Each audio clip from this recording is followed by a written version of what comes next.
ছাত্র ছাত্রীनि बा मास्टारफोरनि समस्या हाग्रामा महिलारि आरो काउन्सिलनि इएम रबिराम नार्जारि धन्यबाद बावगोन आरो बे कारण बिपिएफ होनबा दिनै मुसलमाननिसो दोलो आरो बिपिएफ होनोबा दिनै आदिबासि बिटिसि हालामाव थानाय रायजो राजा नोंथांमोननिसिम गासैनिसिमबो मोनसे मोजां खौरां बिटिसि हालामाव एडुकेशन बिल पास जाबाय मानोना हाग्रामा महिलारि सार बेनि सायाव खौरां बा ससियेल मिडियानि गेजेरजों फारि फारि फोरमायदों एडुकेशन बिल पास जानायखौ आरो लोगोसे बै एडुकेशन बिल पास जानायाव मा मा हाबनानै दङ मा बिथिङाव जोंनि बे बिटिसि ओनसोलाव बा बिटिसि हालामावहाय डेभेलप जागोन भिडिअखौ जोबजासिम नायनानै ला आरो बेजोंनो लोगोसे बिथां दिपेन बर' सार नोंथांमोना गासैबो सिनायो बिथाङाबो जे एडुकेशन बिल पास जानायखौ लानानै गोबां खोथा बुंदों आरो स्पेशल मोनसे जोंनि थाखाय बिटिसि ओनसोलाव गोबां मोनसे इम्पर्टेन्ट इस्यु जानानै दंमोन बेयावहाय जे दिनैहाय जे साक्सेस जानो हाबाय बेनि सायाव बिथाङा बाख्नायनाय बावहरदों बाट धन्यबाद बावहरदों भिडिअखौ जोबजासिम नायला बिथाङाबो गोबां खोथा बुंदों आरो बेजोंनो लोगोसे बिथाङा राकेश ब्रह्म सार जि बिटिसि इलेक्सनखौ लानानै बिथाङा फिन खेबसेबाव आरो मा खोथा फोरमायदों आरो लोगोसे बिपिएफ हान्जाखौ डाइरेक्ट थांखिनानै बुंदों आरो बेजोंनो लोगोसे बिथांमोना कार रेलि लानानैबो खायसे खोथा मख'नाय जों नुनो मोनदों भिडिअखौ जोबजासिम नायनानै ला एसेमब्लियाव जोङो सिरियास जोंनि स्पेशल सेसन जितु जादों बेनि सिरियास माबाया जाहैबाय जोंना एडुकेशन बिल लाबोनाय बे एडुकेशन बिलखौ जोङो बहुत बोसोरनिफ्रायनो सेस्था खालामबोदोंमोन जों हायाखै थांनाय बिपिएफ सरकारनि दिनावबो जोङो 15 बोसोराव जोङो सेस्था खालामदोंमोन हायाखै जाफुंसाराखैमोन किन्तु थांनाय 5 बोसोरावबो प्रमद बर'आ जेबो मावनो हाखायाखै बेयाथ' जिर'खा जेबो गैखाया एबार जोङो बिपिएफ हान्जाया गोदान सरकार दानाय लोगो लोगो आसाम सरकारजों जों खोब सिरियास बे इस्युखौ लानानै रायज्लायदों सिएमआ जोंनो बिथोन होदों जे नोंथांमोना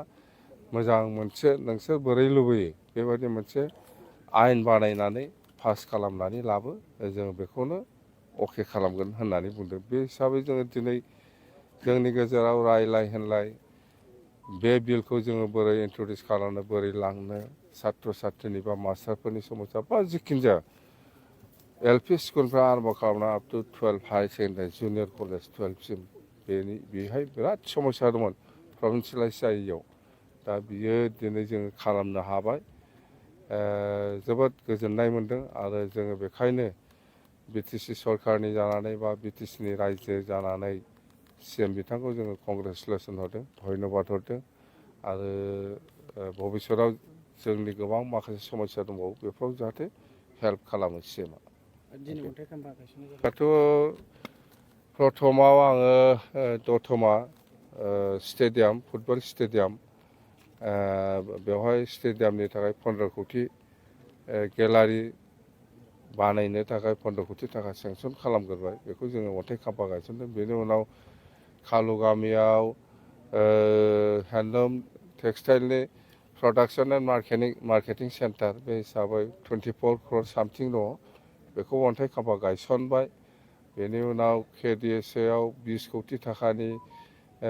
फुटबल स्टेडियाम जोङो जेसेबां हायो एसेबां बेजों मावग्रोगोन उनाव जुदि प्रयजन जायोबा जोङो दतमानियावबो हरदेरगोन क'क्राझारनियावबो हरदेरगोन जायखिजाया बेजों आराम्भ खालामग्रोनो थाखाय जोङो बे फैसाखौ सेंसन खालामदों बेनि उनाव लास्टआव डक्टर भुपेन हाजरिकानि अडिट'रियाम हल बेखौ जोङो दिनै लास्ट 30 कोटि थाखानि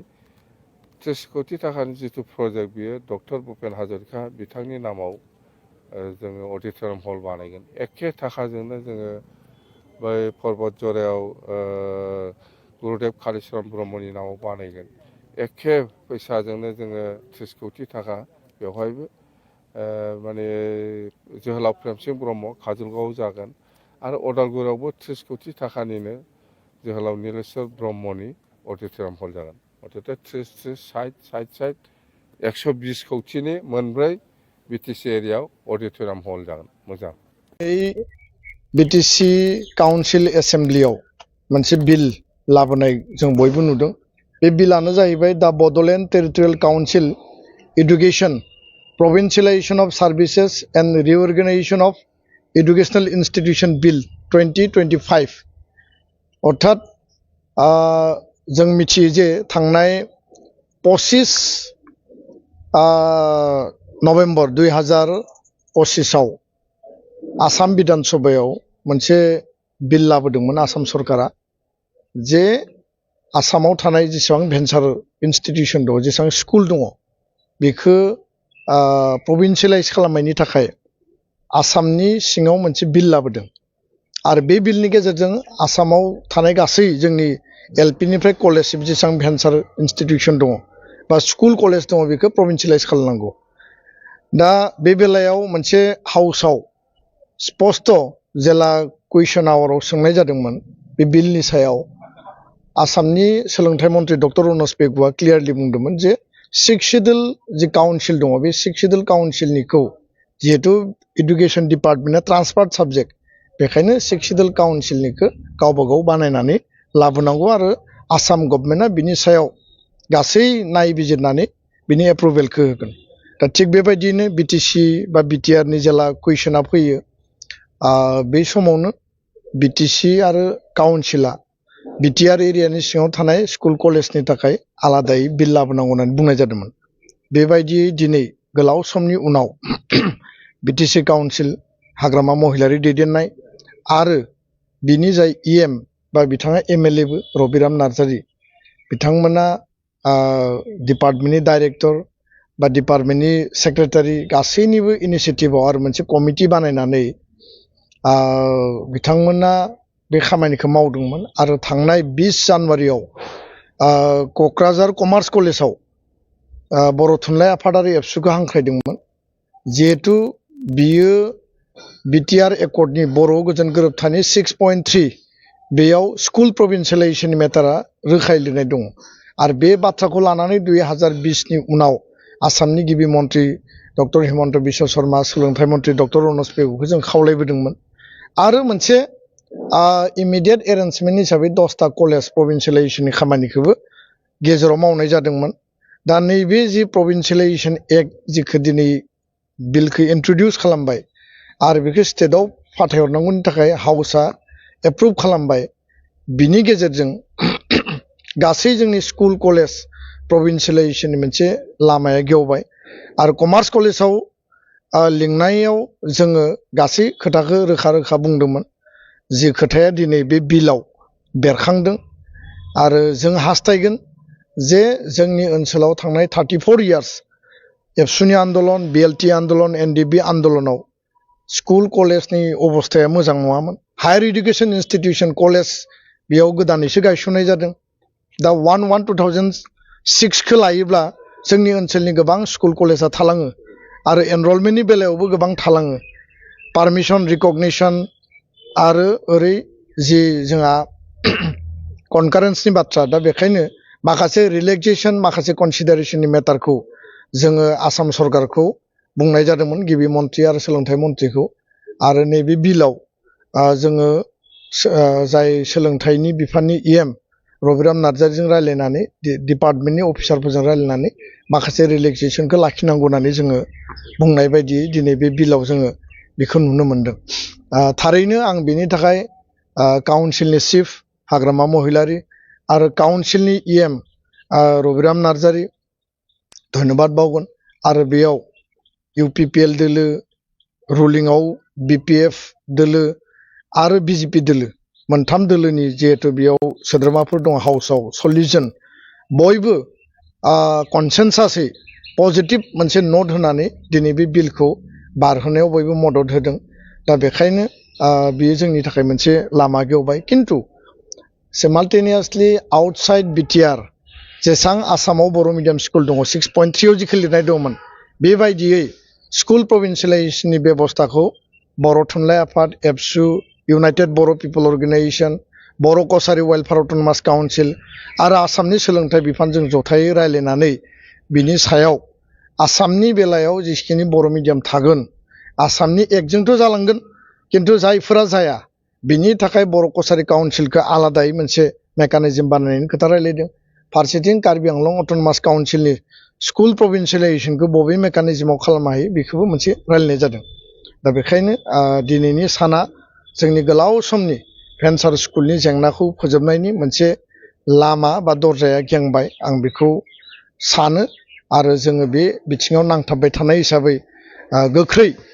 स्कुल प्रभिन्सियेलाइजेसन आरो जोंनि जेंना सुस्रांनायखौ जोङो आदिबासि आरो आदिबासियाबो जिहेतु सावथाल आरो आदिबासिया जिहेतु हाग्रामानि हरेक माल फाननाय बायदि एसटिखौ बायनानै जाबाय बिसोरबोथ' मोनजाबाय माबायदि एसटि मोनजाखो गावसोरसो मिथिसिगोन बिधान सभा इलेक्सनाव आं बार बुंबोगासिनो दङ जे बिटिआरनि 15 सिटआव मुसलमाना गिदिर मोनसे फेक्टर रल लागोन मानोना थांनाय बिटिसि इलेक्सनाव मुसलमाना 4,71,000 माने मुसलमाना भट होयो मुसलमान जाथिया दा बे 4,71,000नि भितराव 4 लाख मुसलमानानो माने हाग्रामा महिलारि बिथांनो भट होदों माने बिपिएफनो होदों दा बेवहाय आदिबासि आरो सावथालनिबो मोनसे एसे फेक्टर थादेरगोन आदिबासि आरो सावथाला 2,16,000 मानसि दङ आरो बेनिनो 1,60,000 बा 65,000 माने आदिबासि आरो सावथाला ज' माने हाग्रामानो भट होदों दा जुदि मोननैखौ लोगो लायोबा बिसोरनो 6 लाखखा आरो नोंथांमोना बा रायजो राजाया मोजाङै मिथिनाया मोजां जे बिटिसि इलेक्सनाव बे बाराव बिपिएफ सरकारा 7,92,000 भट बिथांमोना मोनदों 7,92,000 बिनिनो 7 लाख भटआनो माने सावथाल आदिबासि आरो मुसलमाननि बिनि उनाव राजबंशी थाबाय बेंगलि थाबाय बिहारि थाबाय अन्य जनगोष्ठीनि हयथ' 50,000-60,000 भट बिथांमोना मोनदों बेवहाय सिदा खोथाखा बर' जाथिया माने बिपिएफ दोलोजों सासेबो गैया होनबाबो भुल जाया खारन बिपिएफ होनबा दिनै मुसलमाननिसो दोलो आरो बिपिएफ होनोबा दिनै आदिबासिफोरनिसो दोलो बेखायनो आं आसा खालामदों दानि थासारि आरो मिथिंगानि जि थिननाय दानि जि माने गाबखांनाय मोनसे परिबेस बेयो सानदों जोंनि फेभाराव गोबां फैगोन खारन मुसलमान जाथियाबो दिनै समाव गोबां माने लैज्जाजों भुगिनानै दङ बै लैज्जानि फिथाइया आदिबासि आरो आदिबासियाबो जिहेतु सावथाल आरो आदिबासिया जिहेतु हाग्रामानि हरेक माल फाननाय बायदि एसटिखौ बायनानै जाबाय बिसोरबोथ' मोनजाबाय माबायदि एसटि मोनजाखो गावसोरसो मिथिसिगोन ओंखायनो बे बारनि 2015 बिधान सभा इलेक्सननि 15टा सिटनि जारिमिनखौ आदिबासि सावथाल आरो मुसलमानासो लिरगोन बेवहाय बिपिएफआबो लिरनो हाया बेखौ इउपिपिएलआबो लिरनो हाया औ जोङो बेयो मोनसे गिदिर मोनसे नैबे समनि थासारि जिहेतु जोङो जोबोद गाज्रियैनो जेनदों आं मानियो आङो दोलोनि लाइमोन गांखंनि आफादगिरि हिसाबै आं मानियो जों बिपिएफजों जोबोद गाज्रियै जेनदों बिपिएफ दोलोनि जि प्रपागेन्डा जि नंखाय फोसावनाय जि माने बाथ्रा बुंनानै जोंनि बिटिआर ओनसोलनि सिदा सादा रायजो राजाखौ बिथांमोनहा गावसिनि आखायाव लांनो हादों आरो भट होनो हादों बेखायनो जोंनि दोलोनि स्ट्रेंथेन जोंनि जि दोलोआ दा जिहेतु गोसोआ एसे माने दुरबल दा बे दुरबल गोसोखौ जाहाथे आरोबाव माने गोरा खालामनो हायो बे गोरा खालामनो हानायनि थाखायनो आं लाइमोन गांखंनि आफादगिरि हिसाबै अदालगुरिनिफ्राय क'क्राझारसिम जोङो 700 माने 4 व्हीलर माने गारि बे गारिनि जों रेलि लादों फैगौ 20 तारिखआव बेजोंहाय आं आसा खालामदों जोंनि दैदेनगिरिजोंनो लोगोसे जोंनि जि जोंखौ मोजां मोनग्रा जे रायजो राजाफोर दङ